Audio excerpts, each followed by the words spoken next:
Alright, so transcription is our next topic. Transcription uses one of the two exposed DNA strands as a template. This strand is called the template strand, and the RNA product is complementary to the template strand and is almost identical to the other DNA strand called the non-template or coding strand. However, there's one important difference. The newly made RNA strand, all the T nucleotides are replaced with U nucleotides, so thymine will be uracil whenever making the complementary strand. The site on the DNA from which the first RNA nucleotide is transcribed is called the +1 site, or the initiation site. So the initiation site starts right about here in this diagram, and you have your -10 and -35 site. And these are basically just downstream from the initiation, or upstream from the initiation site, so they'll be labeled as negative numbers.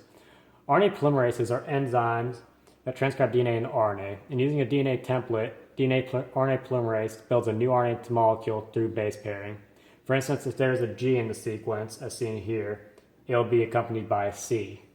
And if you have an A, it'll be accompanied by a U, which is very similar to DNA replication, except now you have T being replaced by U. Next, we're going to talk about the three main steps of transcription. So with initiation, to begin transcribing a gene, RNA polymerase binds to the DNA of the gene in a region called the promoter. So this promoter region, for our purpose, we'll think of a bacterial cell, is the promoter region ranges from -10 to -35.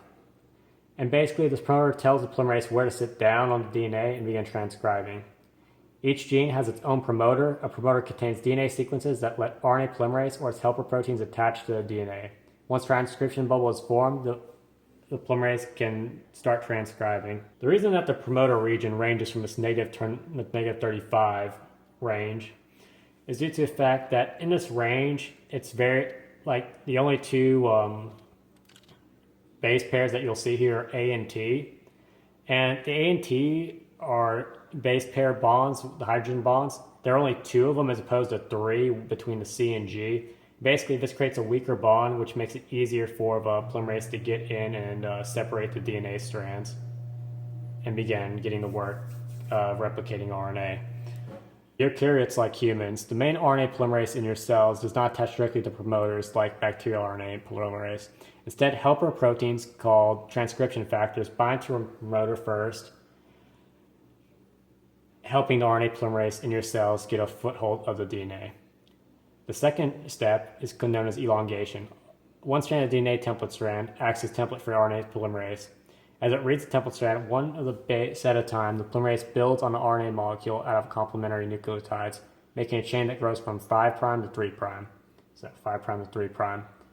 And the RNA transcript carries the same information as the non-template or coding strand featured here, but it contains the base uracil instead of thymine. The third step is known as termination. Sequences called terminators signal that the RNA transcript is complete. Once they're transcribed, they cause the transcript to be released from the RNA polymerase.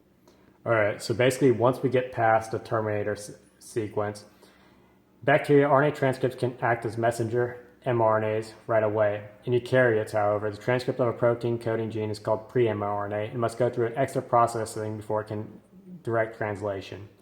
Eukaryotic pre-mRNAs must have their ends modified by addition of a 5' cap, seen here, and the addition of a poly A tail. After this is done, this pre-RNA will undergo splicing. In this process, parts of the pre-mRNA, known as introns, are recognized and removed by a protein and RNA complex called the spliceosome, seen here. And basically what this leaves behind are exons, which will stick back together. What this essentially leaves you with is a mature mRNA that is ready to undergo translation. And this poly A tail, because I didn't really talk about it that much, is just essentially there so if any digestive enzymes come along, they'll begin at this tail and it won't actually affect the actual mRNA. It's basically like safety zones similar to the telomeres, except they serve a different function.